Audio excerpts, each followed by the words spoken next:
Seka, did you hear what Seaton said about you? No. What do you say? He called you a legendary YouTuber. I love Seaton. He's a nice guy. What was he doing? He's just doing your PvP team. Oh, that reminds me. Can you make a video about it? Fucking debated. What's going on, guys? Sekapoko here, bringing you another 7 Deadly Sins Grand Cross video. For this video, going over my PvP team and talking about it a little bit so you guys can understand what I do during this team. This team was recommended to me by my guy, Limelight on Twitch. He's a really good YouTuber, Twitch streamer. He's top 100 PvP, and then he was recommended a team by my other boy, Tao, as well as Corey, I believe. And like we're all trying to we all share information. Everybody shares information on Twitch, so you just do that. Hey, what's up? You guys should be doing this, by the way. And because of that, we're gonna be going over the team and talking about how it works and why it works so well in PvP, and what are the things that you can do on the team to do well, as well as mistakes you can make. So, guys, without further ado, let's go and jump right into it.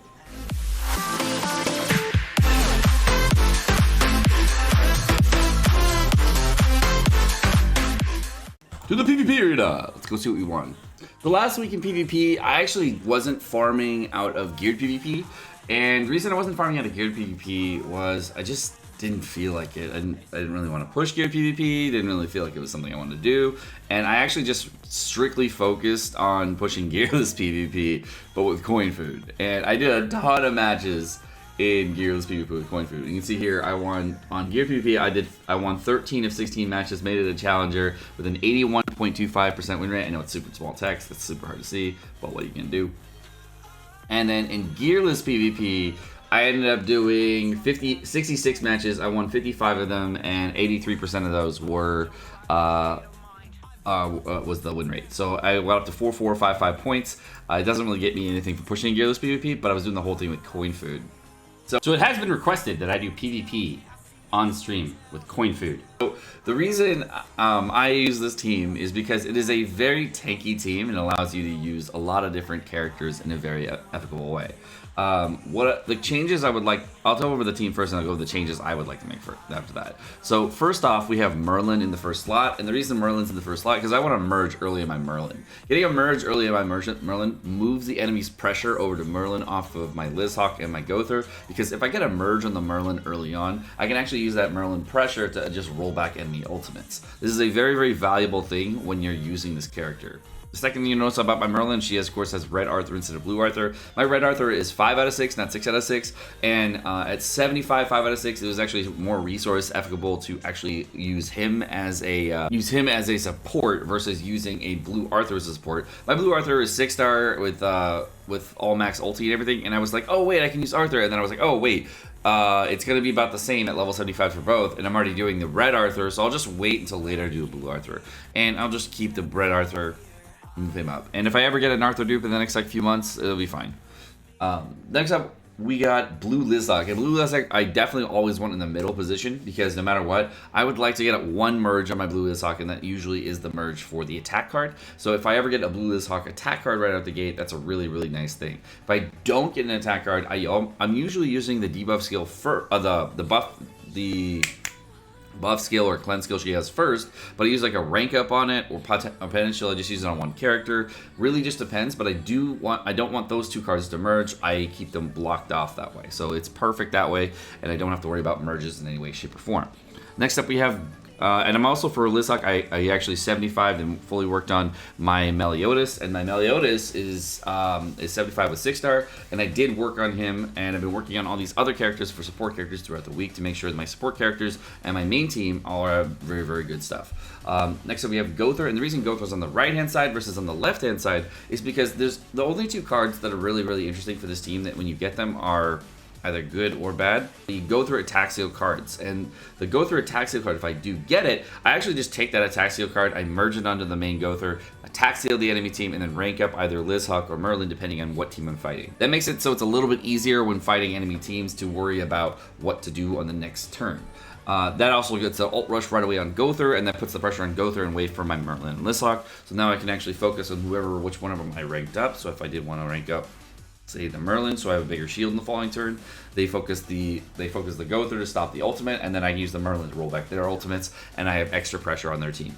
I'm using a king support for Thur instead of using a Slater, because if I use a king support for my team, it's actually a lot better for me as a player to have 5 ultimate gauge removed, even at a 1/6 ultimate on a king, versus using 3. And I don't really care too much about the Thur's stats as much. I just care about him removing all ultimates on the enemy team. Final character we're using, of course, is Thur, and Thur is here for 2 reasons. First off, he's here for big PP damage, if you didn't know, and he saves my life more often than you would think. Thur is a really, really good unit on this team, and he's here. The first reason he's here is because he does provide a 30% defensive skills boost to my entire team, making it so my shields are much tankier. That is a huge, huge thing when looking at my team, is that I don't want the enemy to break my shields. I don't want them to petrify through my shields. I want Hellbrums to be stopped by my shields, that kind of thing. And if I get a Hellbrum attacking my blue Lishawk,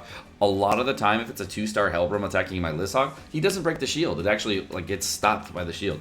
The Hellbrum really only does damage to either the Thur or the Merlin, and typically Hellbrums just go full send on a Merlin right away. And because I have such high defensive skills, I don't get one shot by Hellbrums in turn 1. The other thing I'm using is a 75 Gila on the team, and the reason I'm using this 75 Gila as a support character is instead of using an SSR character, because I want the biggest amount of stats. As far as total gains go, Thur provides a fate combination boost here, and as you can see, he also provides resistance to my Merlin, which is very nice. We got Meliodas here giving attack to my Lishawk, and then we got King providing some pierce rate to Thur as well as the fate combination, and then finally we have Gila giving attack to my Thur. The other option for Hauser instead of using Gila would be using a the other option instead of using Gila for my Thur would be using Hauser, because Hauser provides 1,440 HP, and that would be giving me more combat class in this fight. Unfortunately, my Hauser is only at level 8 out of 10 ultimate. I don't know if I would recommend this or not, because I do some major damage with Thur late in fights because of this. And what really nice thing about gearless PvP versus geared PvP is in gearless PvP, I'm able to control the fight in a very different way, because I have 3 characters that have a combo class activation, and because they have that combination attack enabled, that's an extra 3k combat class that I'm getting on the team. That's a really big benefit for this team, is having combo attack abilities on every single unit but one, and that's a huge CP bump. Alright, we're in a moment in PvP. The Red Slater has hit me with the debuff, okay? This is why Red Lishawk is so OP. I have plus 35,000 HP now because of the debuffs, okay? My whole team has plus 30,000 HP. Thank you for the debuffs, bro. Please keep doing this. I love this shit. I love Red Slaters that do this shit. It is magical. It's fucking magical. It's my fucking candy. Oh god, do I love this. So awesome. Thank you for all the extra HP. I never could have achieved this glory without you, friend. Thank you, Red Slater. You are the best. You ever fought a whole team with 90,000 HP before? Because that's what you've about fighting right now, dude. You know, this is why Red Slater Bond is like, oh fuck on this team. I do not like my life. And we're having, I think we have 2 stacks of this. I think we have 2 or 3 stacks of this this buff here now. Let's see. Let's go find out. How many stacks do I have? Well, blam, well, blam. Okay. How many stacks do I have? Go find out. We're down to 88,000 max HP. I can't even see all the debuffs. There we go. I'm minus 20% HP related stats. So let me just hit Bond like 1 time. Okay, we're gonna hit Bond 1 time, and then we're gonna go like this, and then we're gonna go like this again. Now I'm back to over 100,000 HP. No problem. I can't actually inspect it right now because I'm just too busy clapping this kid. Okay. So now he's attacked you for 2 turns. We're just gonna chill here and just keep rolling back his shit because, you know, I don't even care. Keep trying to hit me, guys. Keep trying to hit me. Show me the damage. Show me the damage. You know what I want to see? I want to see a snatch from Bond. I definitely want to see a snatch from Bond. Bond snatch. Oh, Bond snatch. You are the best, dude. Just keep snatching. Just keep snatching. Bond, you are not an outdated PvP champion at this point. You are a top tier unit. Don't let anyone tell you otherwise, Bond.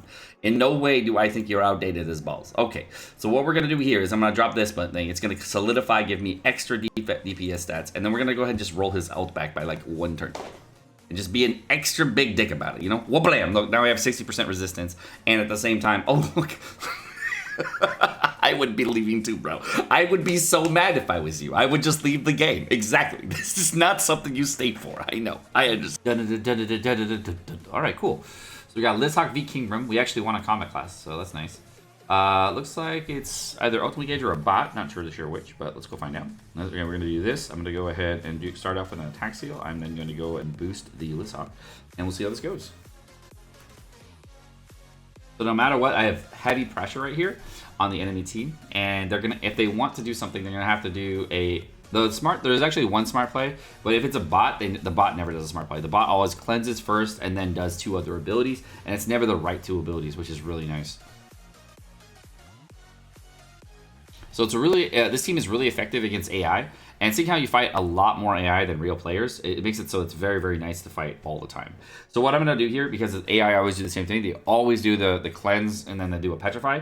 I'm going to go ahead and just do a cleanse on my main team here. Okay, and then I'm going to go ahead and drop a Thur ultimate, and then I'm going to finish it off with a shield here, and we'll be done. Really, really nice to know. This is a nice little tidbit about the game, is that you don't always fight against real players. You always fight against AI and real players, and the AI always makes the same choices every time. So making it so that you have a much easier time in PvP against AI characters is a very, very, very important thing when you build your team compositions. You need to make sure that you're doing your strategies correctly for what a real player would want to counter against and for an AI character. So right now, what AIs usually do is something else, but I don't know if it's an AI or a real person now, because it's taking forever.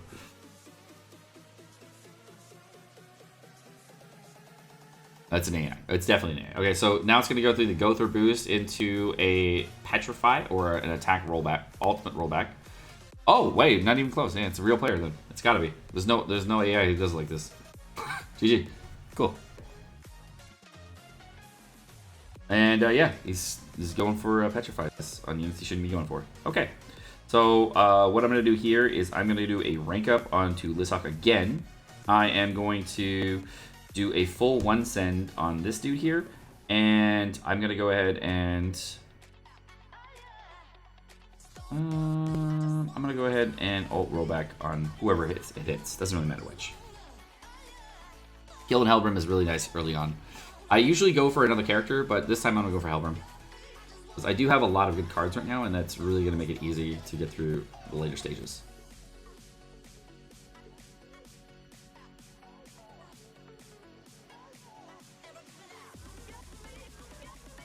I'd say right here, one of the things that's really nice about fighting Kingdom teams, whether it be bots or real players, is that the bots will always default to the same. Since they're defaulting the same cards, you don't have to worry about too much RNG. It's always pretty much the same.